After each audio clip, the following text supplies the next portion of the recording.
Hello, welcome to Feminist Question Time, brought to you by Women's Declaration International, the leading global organization defending women's sex-based rights against the threats posed by gender identity. Many of us have been active feminists since the 1970s and even 1960s. We were not surprised when this new attack on women came along, and we have not changed our analysis.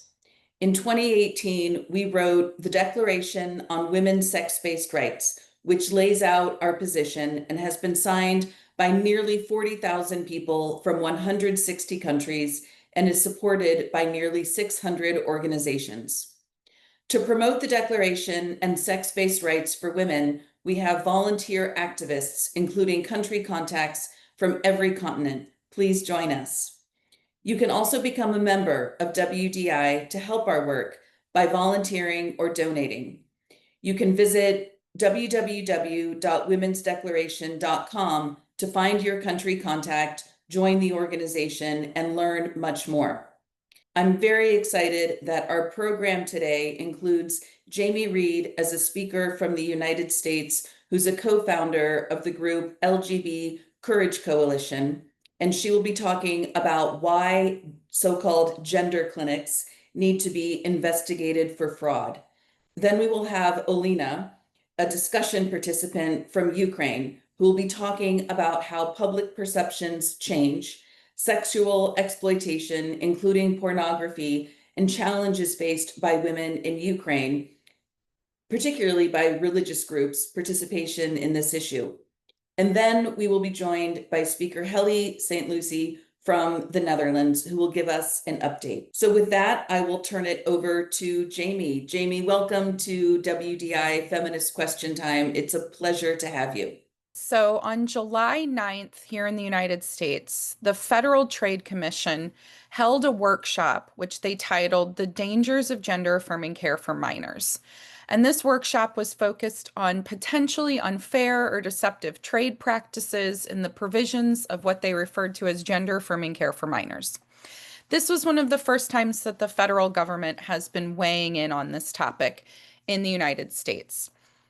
The Federal Trade Commissioners spoke first, and then they hosted various panels, including some doctors, medical ethicists, whistleblowers like myself, detransitioners, and parents of detransitioners. One of the most powerful and impactful panels actually opened first with a father and son who were both just overcome with the emotional grief of remembering the time when the son was identifying as trans. This workshop raised concerns about whether consumers were being exposed to false or unsupported claims regarding the benefits and risks of such interventions. And the workshop coincided with the Department of Justice here announcing investigations and subpoenas being sent to 20 clinics, investigations looking into providers of this care alleging potential healthcare fraud and false statements. Before I share my testimony from that day, I will highlight that one of the most impactful of the day was Glenna Goldist, who took apart the fraud at the very core being about language and the concept of gender itself. Very impactful. So this was my testimony from that day. My name is Jamie Reed, and I hold a Master's of Science in Clinical Research Management from Washington University in St. Louis, Missouri. I'm a lifelong Democrat, a mom of 5 boys, and a lesbian. I am also the public whistleblower from a pediatric gender center. I participated in transitioning nearly 1,500 unique patients who ranged in age from 3 to 26 over almost 5 years. I was once a true believer in pediatric gender medicine, and now I understand I was participating in an industry that was based on fraud, deception, and in layman's terms, it was running a racket. Patients with significant comorbidities were treated using unethical and deceptive informed consent practices. They were not properly assessed, informed of their conditions, or given a diagnosis. A diagnosis is the first step for any consent to be valid and not fraudulent. These were also vulnerable patients who required specific safeguards. First, they were minors and should be provided additional safeguarding protections. Second, they had significant presenting comorbidities. often falling within the definition of a stigmatizing complex medical disease and sometimes even meeting the criteria for a legal medical disability. These comorbidities include, but were not limited to, autism spectrum disorders, anxiety, depression, borderline personality disorders, eating disorders, self-harming behaviors, somatization disorders, learning disabilities, ADHD, and significant trauma histories. Third, many of the presenting patients, before we look at the social contagion cohort, will eventually, if not medically treated, be homosexuals, like me, is that they will identify as gay, lesbian, or bi. The entire diagnosis is based on regressive stereotypes and self-described feelings from minor children and their parents. My clinical experience also show that these, quote, biopsychosocial assessments are not consistent, comprehensive, or truly diagnostic. For an assessment to be diagnostic, there is a very simple way to prove if it actually is so. It's so simple that many of us forget. There must be a statistically significant number of patients who do not meet the diagnosis. In lay terms, the statistically significant number of patients should be told no. And in gender medicine, this does not happen. I might hold a master's of science in clinical research, but that is not a requirement to understand this basic concept of medical diagnostics. Parents and the public have been deceived into believing these assessments were consistent, comprehensive, and diagnostic, and that no child ever was receiving these treatments without them. If the assessment met the criteria of consistent, comprehensive, and diagnostic, providers should have been able to produce the assessment tool for analysis. The assessment tool should be universally consistent across our states, and they should have been able to show data of what percentage of those presenting were being told no. But this, and this is a huge but, even if the field was actually doing what it claimed, even if it was completing a true biopsychosocial assessment and saying no to a statistically significant patient population, please know that those in the end who would still have been told yes, would be homosexuals like me, and especially the, quote, gender nonconforming homosexuals. Under the Dutch model, they would be deemed okay to be rendered sterile without sexual function and with destroyed endocrine systems, and to die early, simply because they are gender nonconforming homosexuals. So, to the Laura Edwards Leeper and Annalou de Vries of the world, we, the gay, lesbian, and bisexuals, are no longer feeling like it's okay to be harmed for straight people's comfort, and we are fighting back. I personally witnessed the consequence of prescribing these treatments without proper informed consent. One patient, after a mastectomy at 19, begged for her breast to be put back on. This harm has not been contained to children or minors. Another patient's intellectual functioning was so impaired they could not identify to me where they lived or explain what kind of identification they possessed. Multiple staff members expressed concern about their ability to consent to any medical procedures.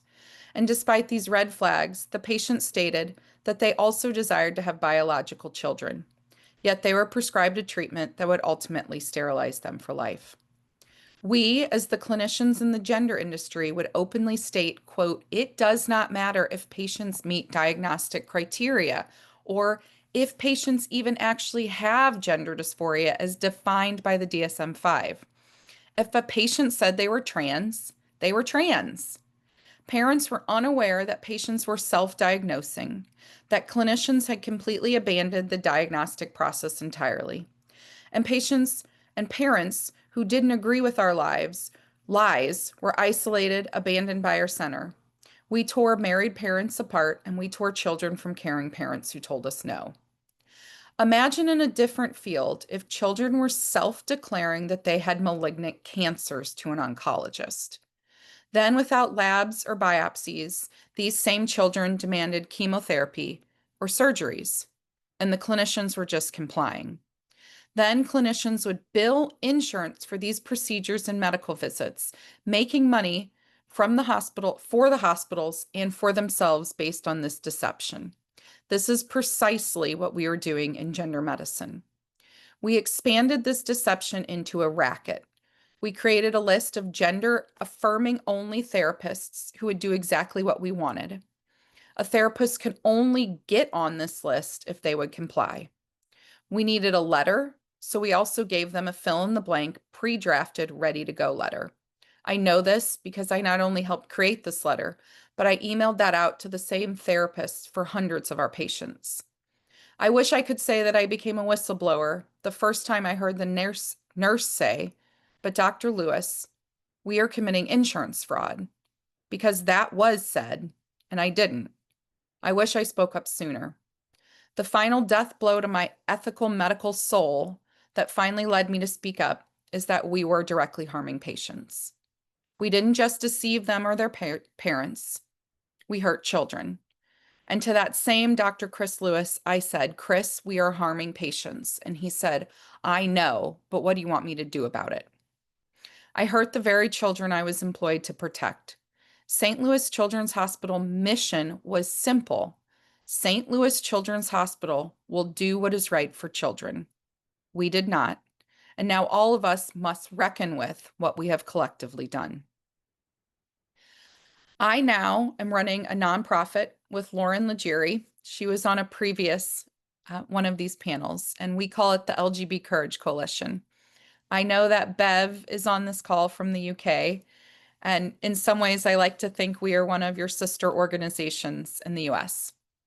The LGBT Courage Coalition is a lesbian and gay advocacy group that we are committed to promoting evidence-based medical care, ending the medicalization of gender nonconformity, safeguarding homosexual rights, and building a pathway back for LGBT individuals who have undergone medicalization. We believe that no child should be subjected to the material harms caused by puberty blockers, cross-sex hormones, and gender-affirming surgeries. In a podcast with Trigonometry, Jamie has said that the topic most in need of discussion that wasn't being discussed was homophobia. Thus the question, quote, how does homophobia, particularly of butch lesbians, push women and girls into a trans identity? Trigonometry was one of the first podcasts or interviews that I completed. And I did not even know that they did that at the end where they asked that question. So that was purely from my gut when I answered homophobia. What I did not understand when I worked in the Gender Center, and what I do understand now, is that the entire basis or concepts around trans rely on a couple of underlying feelings. And one of those is based on our historical inability to address homophobia. So when we look at the historical understanding of how trans came into existence, in a lot of ways, almost all of the early transitioners who, especially the women. So when we look at the women who were seeking transition, it was almost entirely lesbian women who often were in a relationship and seeking a way to have that relationship made valid or legal or even just able to exist in the time period that they were in. I understand now that the current cohort that is identifying as trans is often not homosexuals, but the concept of trans itself has always targeted homosexuals. I also know right now that lesbians are in the same cultural soup that everyone else is in. And right now, for these young people, that's all about labels. And so they are not really presented with this idea that they can be a full human being and they don't have to come up with this whole catchphrase. It's all about what label they're picking up on. And right now, even the label itself of butch or femme is completely not being used by young people. Really, the concepts that they have presented to them are either you're trans, you are non-binary, or your sexuality is something in a very weird list of pansexual, all of these different concepts. But even just being a lesbian is not really being presented to kids. So In a lot of ways, I feel like we're not going to be able to step kids back from labels, but what we might be able to do is at least step them back from physically damaging and harming their bodies. And if I had to choose, I'd much rather a whole bunch of kids identify as butch right now than trans, because butch at least doesn't mean that they're going to be undergoing testosterone surgeries or any other thing that's going to harm their body in the long term. When and how did you realize that there are no trans kids? So I'd love to hear your answer to that. But also, in response to Heli's observation about the Dutch protocol, in your testimony before the FTC, which you read here, you mentioned a woman whose name I'm forgetting, but she's the one who took the Dutch protocol and brought it to the United States. And people probably don't know about that. So can you answer the question, when and how did you realize there are no trans kids? And also, could you explain a little bit more about the woman who brought the Dutch protocol into the United States and what happened? I don't just say there's no trans kids. I don't know that anyone is trans. Um, I believe that there are individuals who might experience distress around their sexed bodies for extended periods of time. I don't know that we've ever been able to verify that that's something that would continue through the lifespan. But the concept that no one can change their sex, regardless if you're a child or an adult. So really the entire concept around it doesn't, there's no logic behind it. When I first realized there were no trans kids, early in my tenure, there was a debate between the endocrinologist and the adolescent medicine doctor. The adolescent medicine doctor believed we were treating this mental health condition called gender dysphoria. The endocrinologist didn't care if patients met that criteria.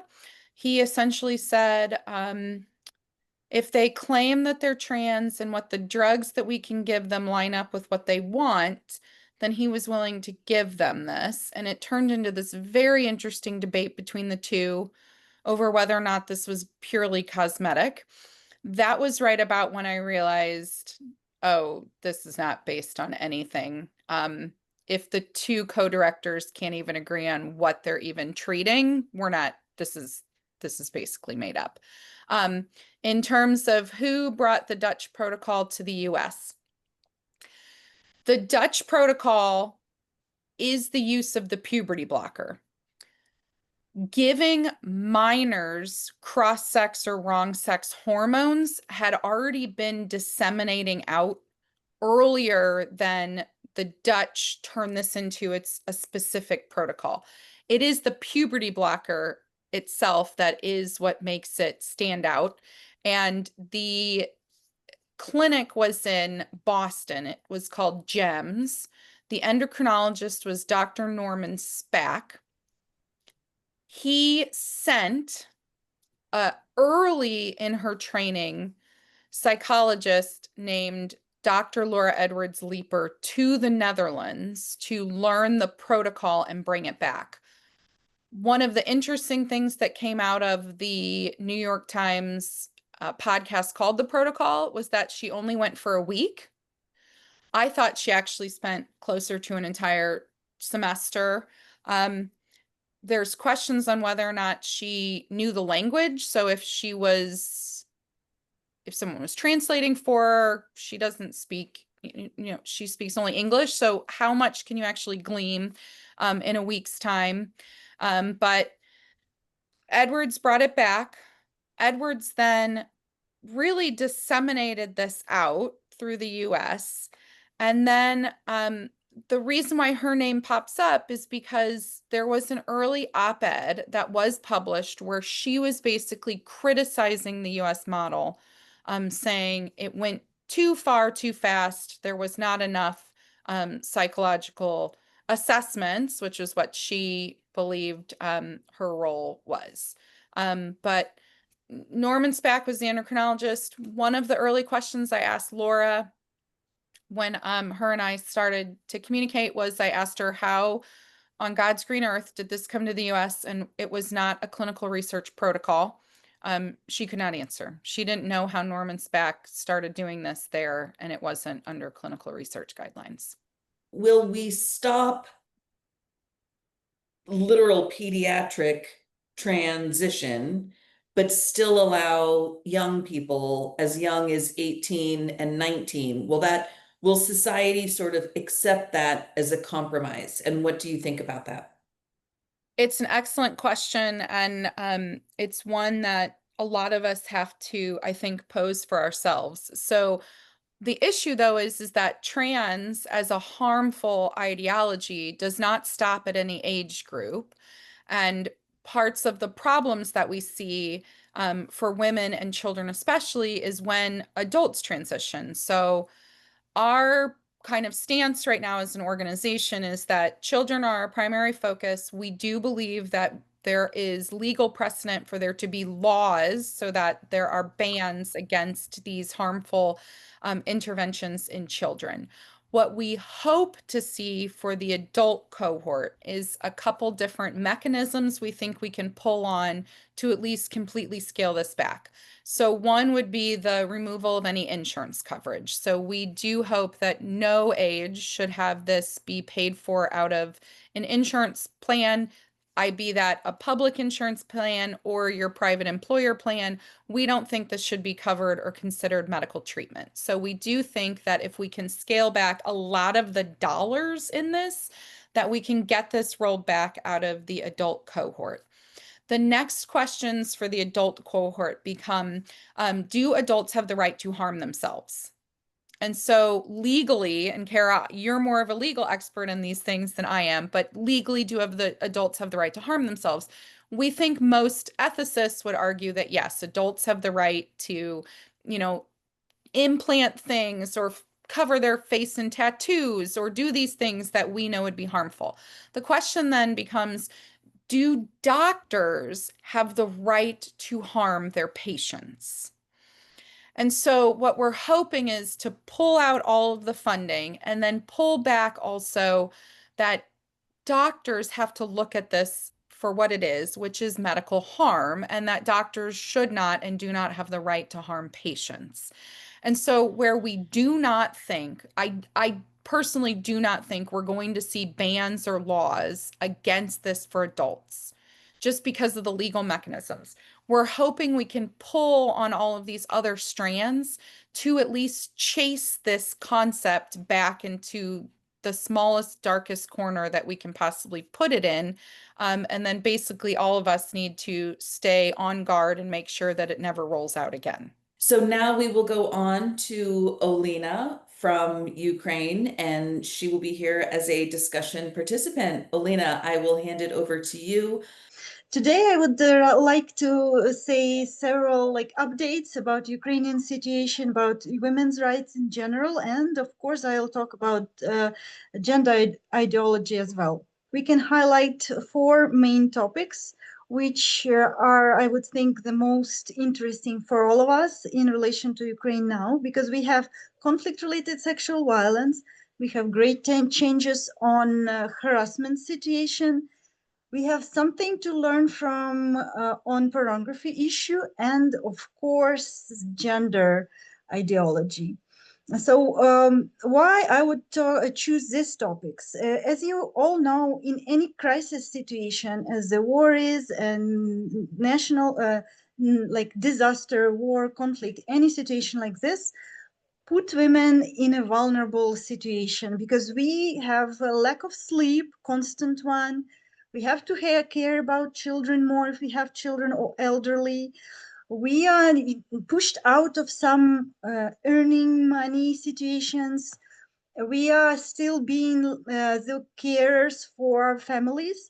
And for those women whose men are serving in the army, because we still have more men in the army, they are single providers for all their families. So the pressure is high, the stress is high, and the vulnerability is also pushing us sometimes to the situations where we cannot say no.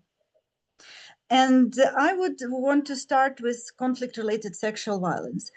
As you may know that in Ukraine, there is a very strong patriotic, or somebody would say national feeling from all the population. We are strongly uniting as Ukrainians to fight our enemy. And this makes women's rights become secondary to this feeling of being Ukrainian. And sometimes it means for women to believe that first you have to care about something else, and then you should care about your own rights. How it happens with conflict-related sexual violence. Our legislation, which was recently developed, does not name conflict-related sexual violence as something that can be done by anybody. It is named as it can be done only by Russians. So you can understand that those people, those women and girls mostly, who could have been and are and were survivors from this kind of violence, will not be most likely able to protect their rights under this legislation, because the violator was not a Russian person. I call it exclusive definition. And I think that this is highly damaging for Ukrainian women and girls, and for general understanding of what conflict-related sexual violence is and who can be protected from it. This is also a very interesting moment, that since we have a lot of support from Western countries and we really value this support, it's also related to humanitarian support, to support of survivors of violence. We have reparations for survivors from sexual CRSV already going on. And the interesting point in this one is that the person who confirms to be a survivor can either file a claim to the prosecutor's office or to the program which provides reparation. So we can compare two very interesting numbers. First, almost 200 women and about 100 men officially claim to be survivors from this kind of violence. But when we go to the reparations system, we see much more men going to receive reparations than those are going to official statement for prosecution office. This makes us question why in this situation women, almost the same amount of women, go to the both stances, to the reparation and to the prosecutor's office. So we don't know the reason why it happens like this. We know that there are more men in prisons tortured by Russians with sexualized tortures, but still the question remains, why there are the same amount of women go for reparations and for prosecution's office, and still like three times more men go for reparations than they go for prosecution's office. This is a question to be maybe discussed or analyzed later, but still it's quite an interesting point to pay attention. And another very important issue which I faced recently, because I'm a part of a lot of local discussions and working groups with the government agencies, with NGOs, there are claims that Ukrainian situation of conflict-related sexual violence is not gender-based violence. Scientists who are working with this topic, lawyers, many of them are against this, but still we have all to be aware that there are people, sometimes influential people, who will say that this is not gender-based violence. I strongly do not agree with this claim. I still believe that even having this strong national element of conflict-related sexual violence, it is still gender-based violence.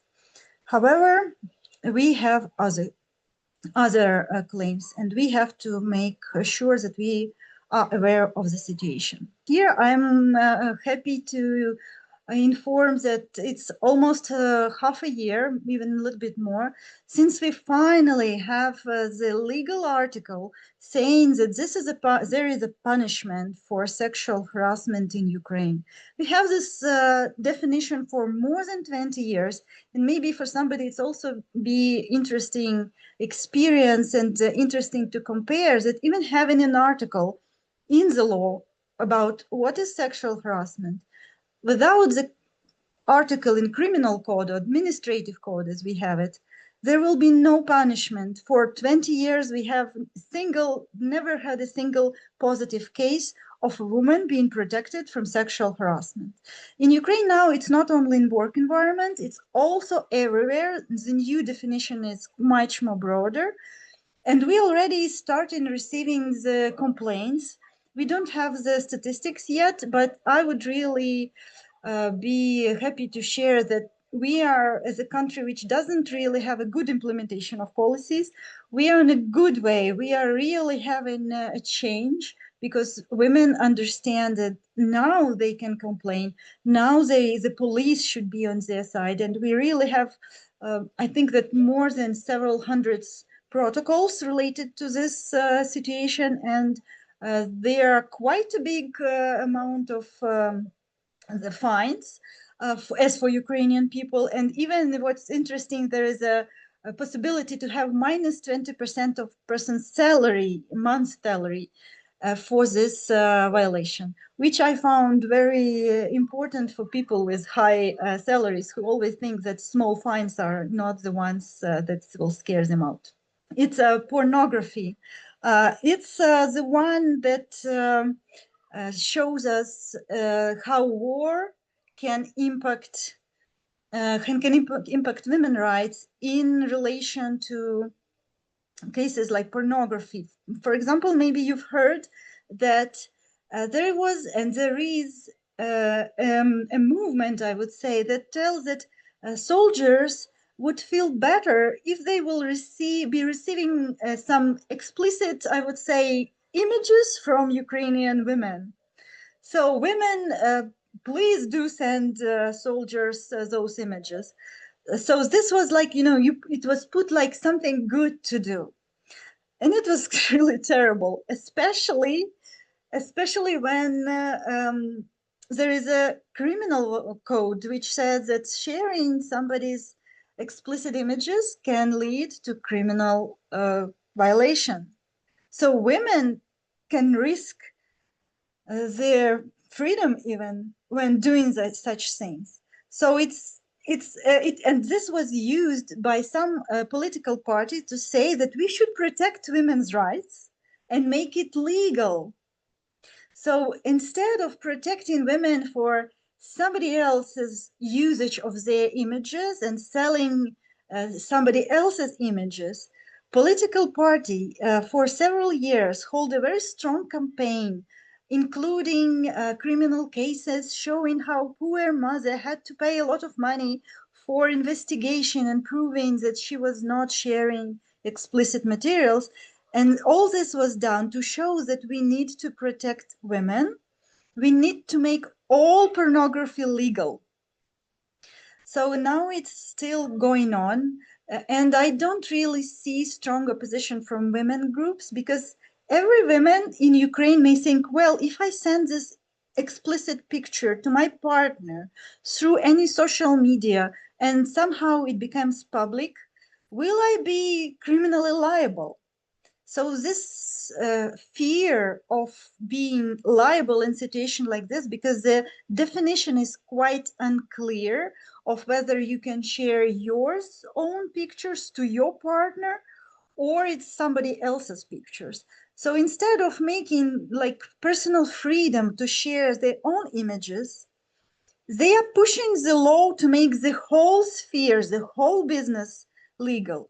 I was participating in several public debates on this issue with political leaders. It was terrible because manipulation which is going on when they say that this is for women's rights protection, it's impossible to hear without emotional response.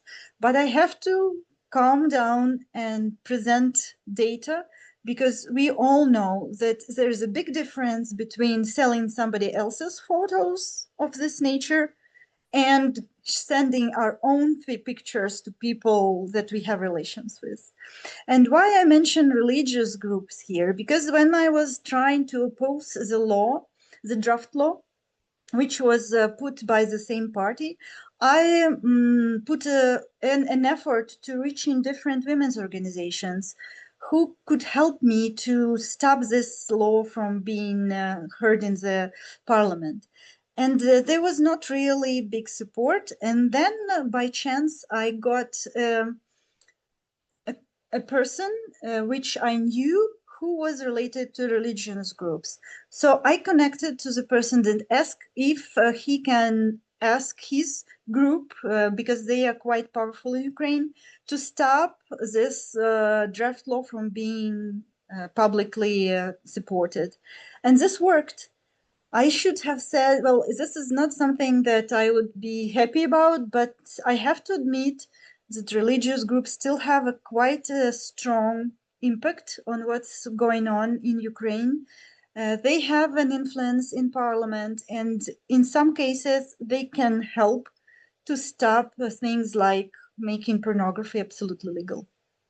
So next slide is the last one, and it's about the most interesting issue for us as a feminist in Ukraine, as I'm a leader of one of the leaders of the feminist group Resistanta, which will get a very interesting experience next month. We will be talking about trans ideology whole August, and we already have several TikTok videos about gender, why you should not use gender, what's wrong with this treatment, about what's wrong with men in women's sport, etc. It's not so much popular in Ukraine to have this information. We do not have this silencing, strong silencing as maybe you have in your countries. But still, the backlash can be really strong within our communities. I've heard that there is a situation when in some of the very famous universities, there is a teacher who is telling students that gender is something inherited, something you are born with, and sex is something we don't know whether you are born with or not.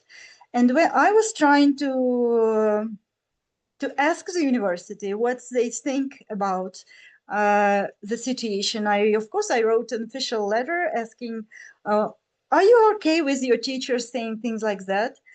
And this wasn't really effective because they are bureaucratic enough to ask me, do you know the name of the teacher? Please tell us when was this said?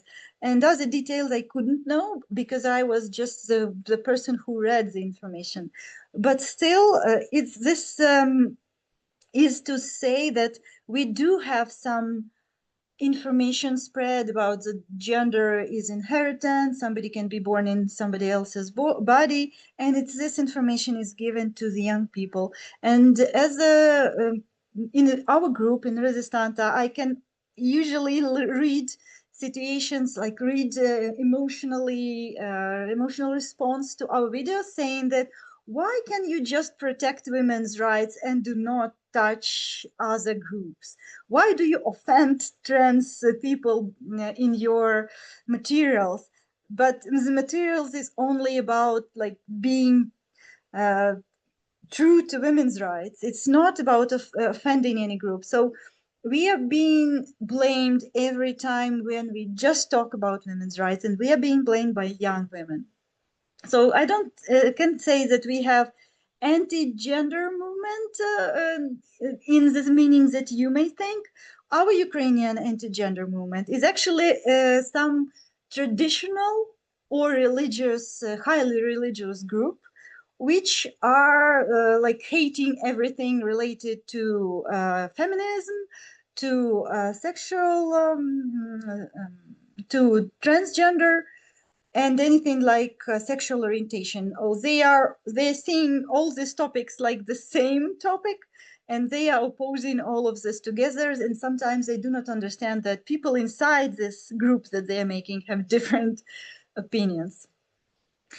As for the last thing, I would say that there are not a lot of experts who publicly speak in anti-transgender way in Ukraine. Mostly people are either silent or they are being like really careful because still a lot of us have positions which do not allow us to say everything we can and we want to say. But we are trying our best. We are using this information from our Western feminists, sisters. We are translating and we are planning to do more to make our people know that this is not the way we want to go. Thank you. Are there specific quote unquote LGBTQ groups pushing gender identity on society in Ukraine? And a related question is, if you know, what's the role of USAID in Ukraine? Yeah, there are groups which are definitely speaking on anything like queer ideology, trans ideology, and it's interesting. I wasn't really researching a lot of how it's appeared and why and from whom, but what I see it's comes from modern sociologist programs in those universities that I've heard. So it's came from people who had education in Western countries. So it's like more piece by piece, bringing here Ukraine feminist ideas was together with bringing gender ideology. It was something similar. It was something as if it's the same. But I didn't see any movement, really strong movement as an organization.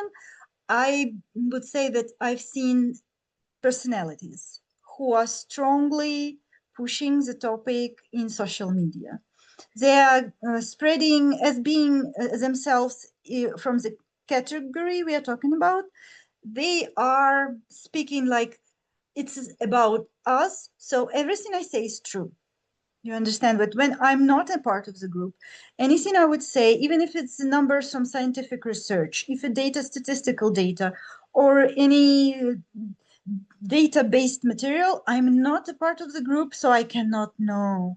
And the person who is inside of the group, who is representing, whenever she or he says, or they, it's something that should be considered a truth because they are the part of the group which is about which are talking about. So we do face a lot of strongly positioned individuals who are quite aggressive online, who are sharing unproved, I would say, like very unsure research.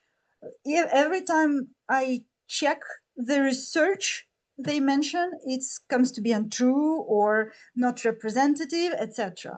But still, they have quite a good amount of people who listen to them, and it's quite hard to oppose like not being a part of the group.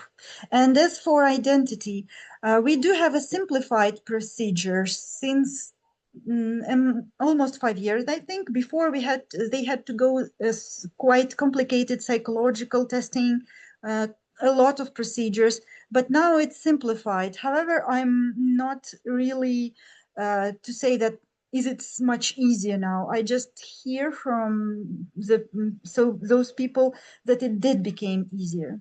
Are there clinics that are treating kids who are confused about their sex?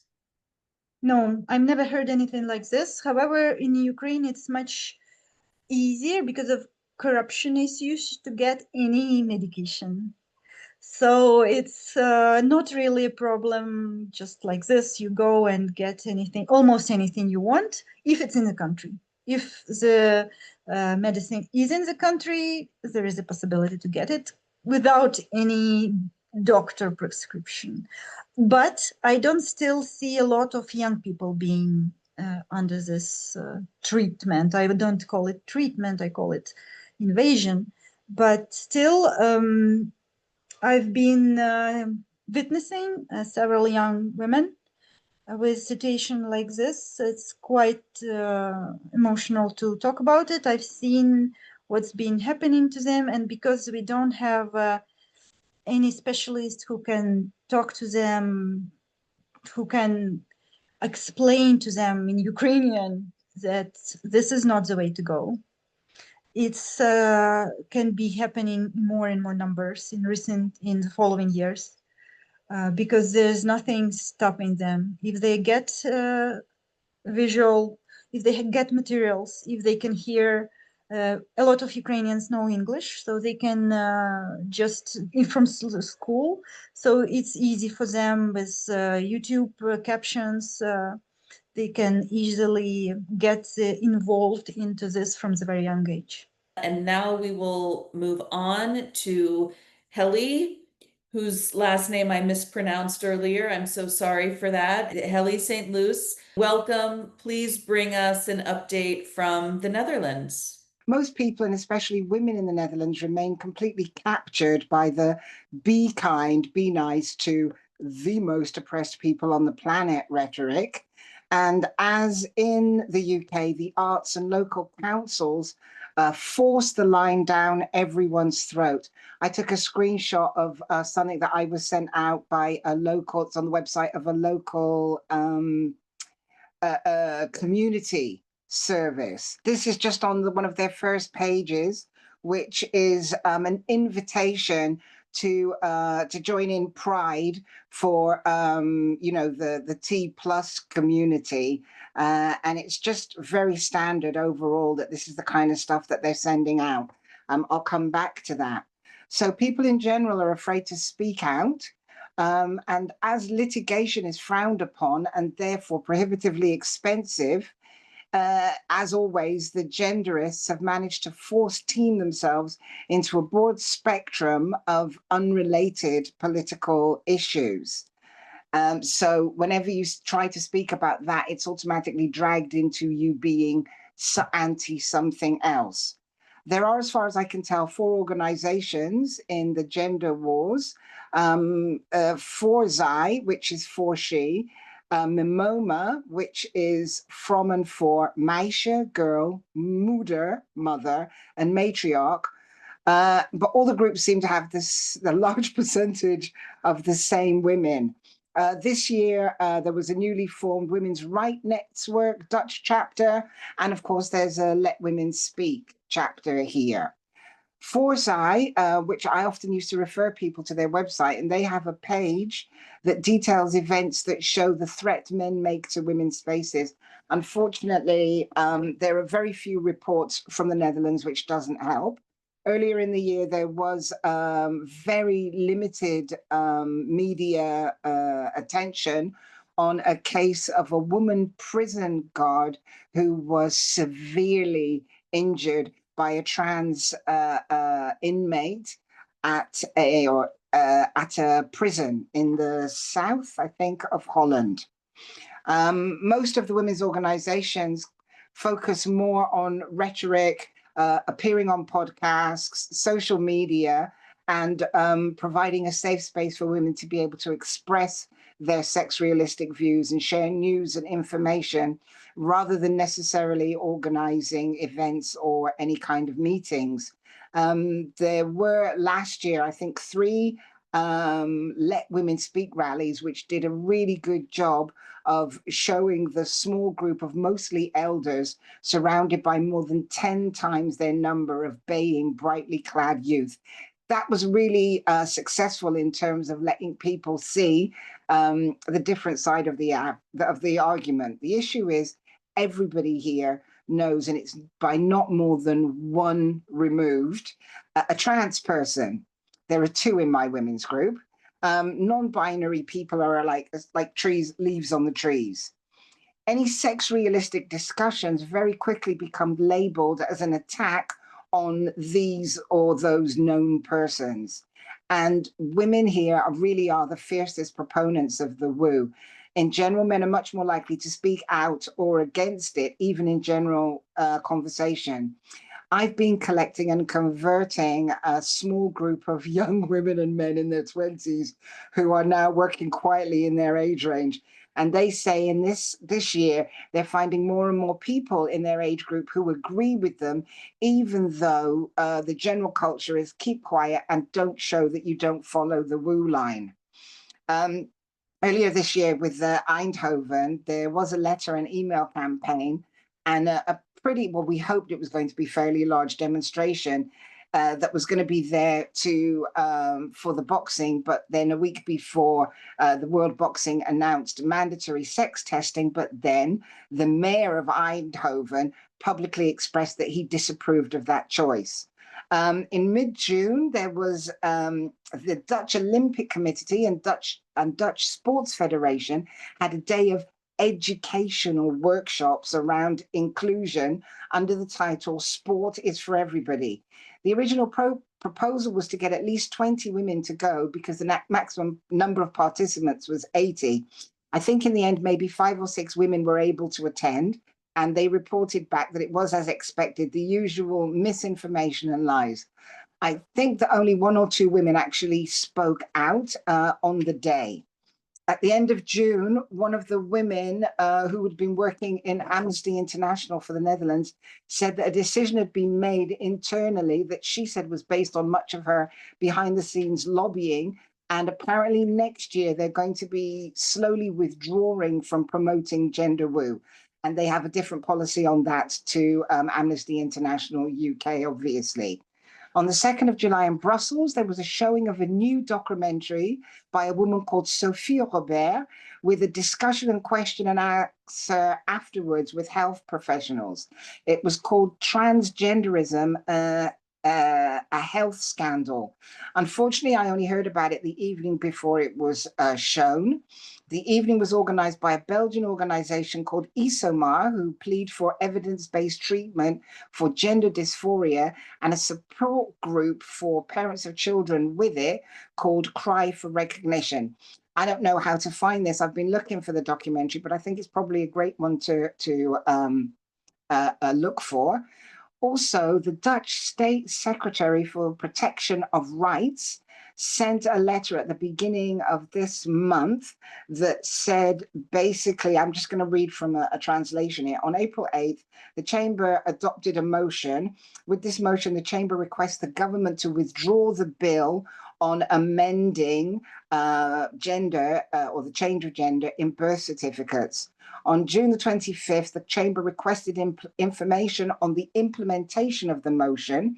This letter is to comply with that request. The Cabinet have decided to heed the repeated call from a majority of the Chamber. Withdrawal of the bill requires authorization from His Majesty, which the Cabinet will request shortly. The Cabinet expects that withdrawal will therefore take place shortly after the summer recess. Then a few days later, we were sent a proposed agenda, also from their Houses of Parliament, for what they call 2-minute debates, which actually are 20 minutes. And it was for the 2nd of September. And there's a proposal from a cross-party group, which is somebody, so there's 3 women, 2 from the left party, 1 from D66, and 1 from a centre-right party, supposedly for freedom and democracy, a man from the Socialist Party, and a man LARPing as a woman from the Party for the Animals. And they're again trying to get conversion therapy laws brought in. I'm not quite sure what can be done about that, but they're just, it's these continuous backdoor efforts to sneak gender woo somewhere into the law. There's very little public or media attention in the Netherlands on the Supreme Court decision in the UK. But to end, I'd like to share a personal experience that I believe says everything about the current state of the Netherlands. I was at the hospital recently, and it's the main one that everybody gets sent to. And the entrance has a trans flag carpet dominating the entrance. So I went over to make a complaint about it. And then the woman on the reception, 2 of them came over and they said to me, will you please explain very, very clearly what your issues are with this flag and why you don't like it. So I did. And as I was doing it, both of them were writing it down. And then they told me that when they'd had the normal rainbow flag there, they both worked in the hospital as receptionists for more than 20 years. And they said up until about 5 years ago, they always had a normal rainbow flag.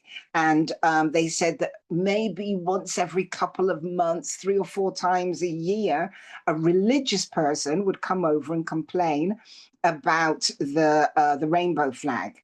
But they said that since they'd had the trans flag carpet there were complaints every single day. But apparently there's a trans person on the board of the hospital, and a couple of the directors have transed their offspring. So the receptionists have been told to ignore the complaints. But they say they try to create a file to log them so there's some kind of record of them. Yes, the woman said every day at least one person comes over and says, you know, this is, yeah, anti-gay or whatever. Yeah, so, and that was it from me. What have been your personal experiences in speaking out in the Netherlands and using the language that you use? This year, I've been basically asked very politely not to attend 3 festivals that I was booked at because my opinions are really clear, and I do spoken word very often, and so I put it into my spoken word. One guy complained that I'm always talking about the goddess and always saying that I'm female focused. And that's just really, really offensive for them. I'm scary because, you know, I'm just like, I'll call you by your name, but I will not call you she, even to the 2 that I know. And I've known them for years and years. And they're both kind of like, oh, okay, fine. But it's daily. Everybody knows somebody who's trans, you know? So I've been asked not to go to the gay center anymore. I've been banned from the venue that my daughter's father squatted. I'm asked not to come to specific open mic events because because I'm a transphobe, an unapologetic transphobe. It's so I just don't go out so much. So I've done a lot of talking one-on-one with younger people in each of those groups who say when they can, they just, all they need to say very often is, well, I kind of agree with what Heli says. And they say that's enough to either shut the conversation down or have people go like, oh, well, what, yeah. So it's hard. It's hard. Do you have any thoughts on why it is that way there? Meaning, you mentioned that there's been almost no coverage of the UK Supreme Court's April decision on the material reality of sex. And I will just say, being in the States, it just feels like things are changing materially. I went out last night with a new friend who just emailed me out of the blue and said, hey, I happen to be in Florida. Can I buy you a drink? And she was like, I'm a turf lawyer and a former ACLU employee. And we just went out and we just talked right out in the open. And we just had this conversation. So it feels like things are changing in a lot of places, but maybe not there. Okay, so I live within a 10-minute walk from the place that formed the Dutch Protocol. And they're still arguing for it, even though it's constantly being shown that their data and their research are seriously flawed and dangerous. The Netherlands has always prided itself on being tolerant, a tolerant society. But the thing to understand about tolerance is that it's not acceptance. So the street in Amsterdam that's most famous for being for say gay men out is the street where there is actually some of the worst violence against gay men, because young men, and they tried to say for a long time that it was young Moroccan boys predominantly, but it's young boys between 13 and 15 of all backgrounds and cultures who go there gay bashing. So you've got so you've got Pride on the one hand where the whole city is taken over. But when you go to Pride now, there's more, straights with an identity than there are actually gay people. So many of the gay people are just like going, well, I'm not going to go to Pride anymore. It's not really something for me. And yet any general straight person is like, oh, it's Pride, so there's more of them going than gay people. And as I said, it's about the forced teaming of all of these other articles. So, like the Gays for Palestine, which is just so fucking ridiculous, and those kind of things. So it's just been force teamed with so many other issues that it's very difficult to talk about it on its own. So I think that's one of the main things. And just, people are like, oh, don't be rude, don't be mean. And speaking out is not, being a loudmouth like I am, is not really appreciated in general Dutch society. For adults, should transition or sex change or whatever misnomer we want to give it, should it be considered plastic surgery? Should it be considered completely outside the bounds of medical ethics? Should it be considered something else? Well, I think the first thing is, in the Netherlands, like the age of consent is 14. You're an adult at 18, but you're not allowed to do cosmetic surgery until you're over 21, because there have been such high levels of problems with it and people regretting it. Yeah, and because they had here one of the highest rates of breast reductions in the 70s and 80s, but they've asked to remove mutilation surgery from that list. So that's the only kind of body altering surgery that you can get in this country from as young as 14. So I think it's body mutilation, and I think it should be banned completely. Except, I'm talking about for women.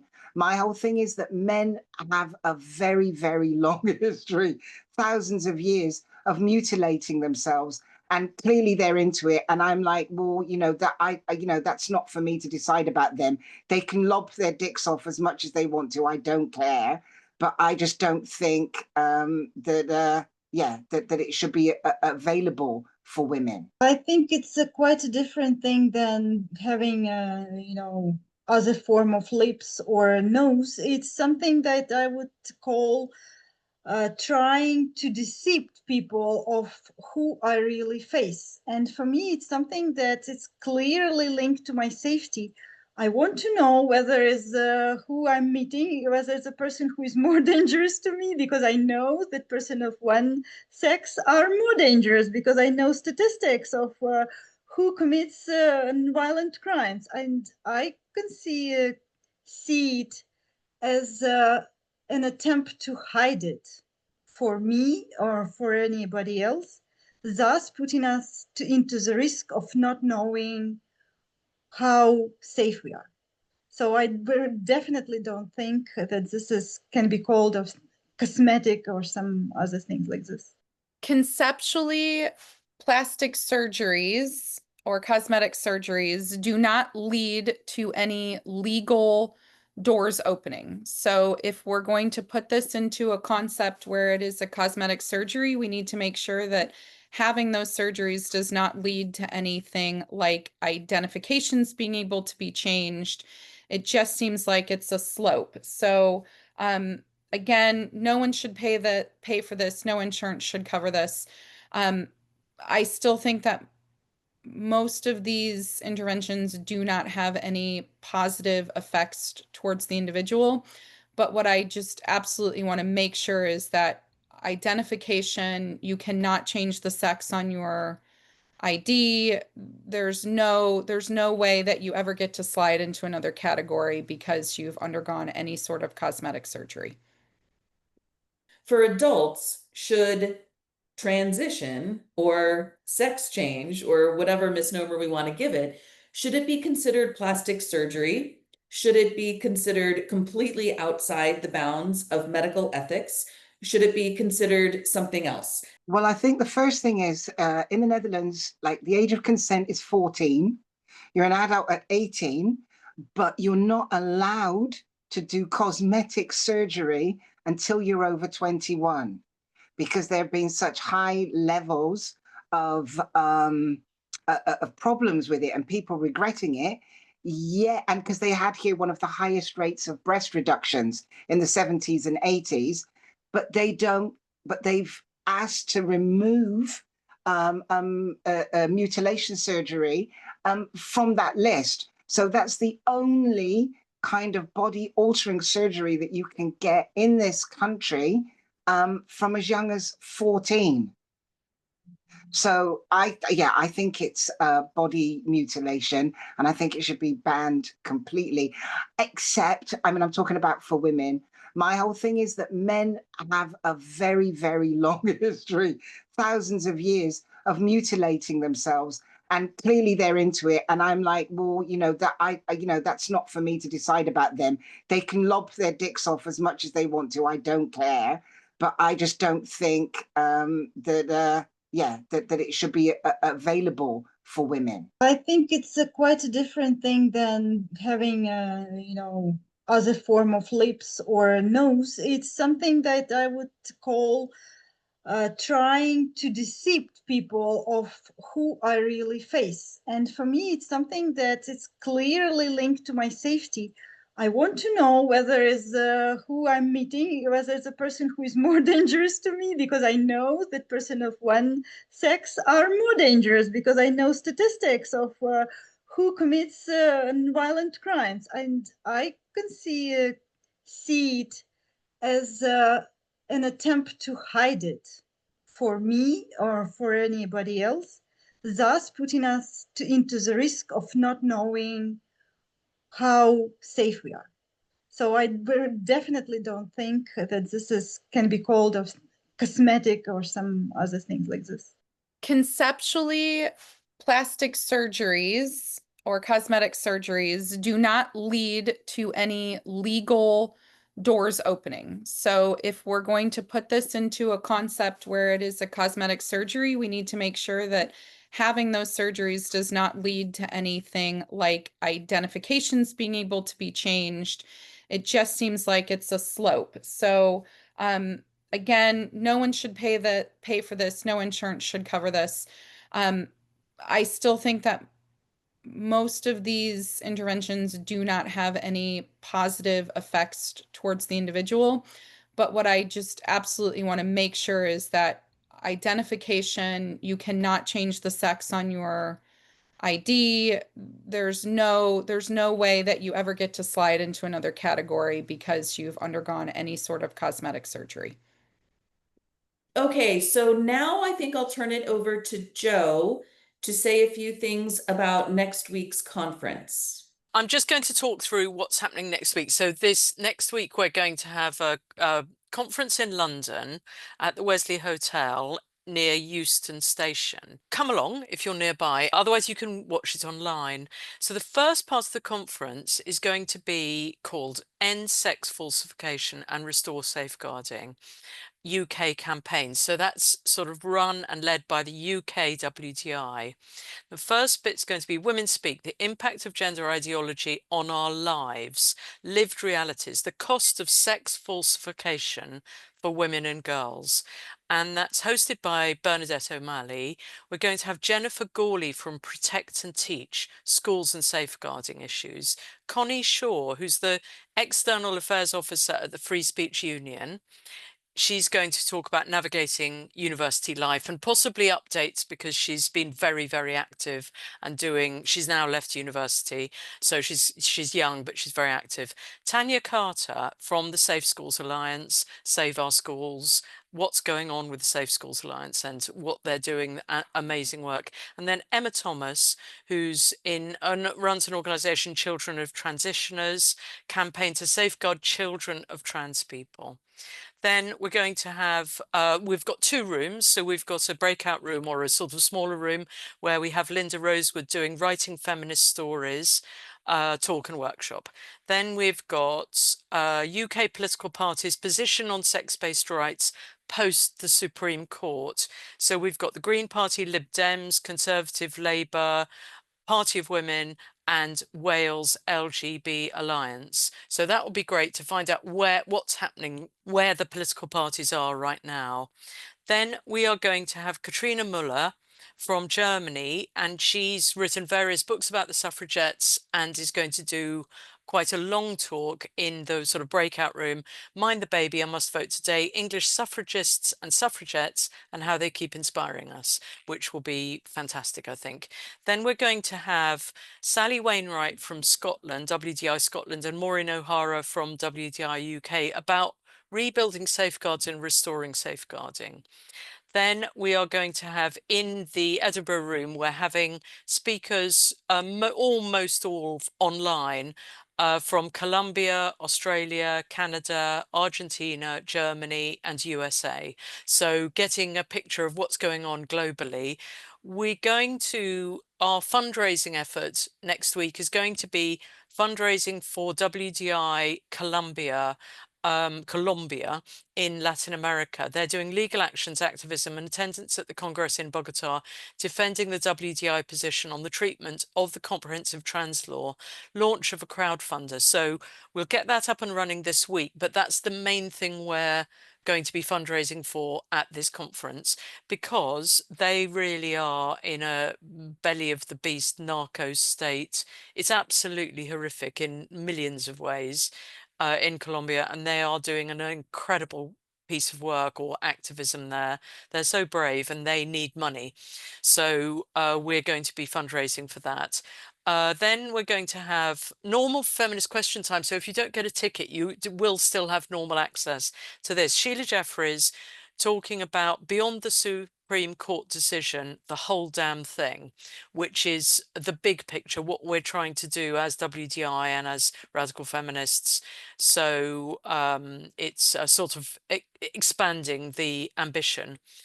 Then Kara Dansky, who's hosting today, who we all know, where are we in the fight to protect women's rights, sex-based rights globally? Amparo Domingo, the Equal Rights Coalition, which is a very sort of dodgy, bad new group that's being formed.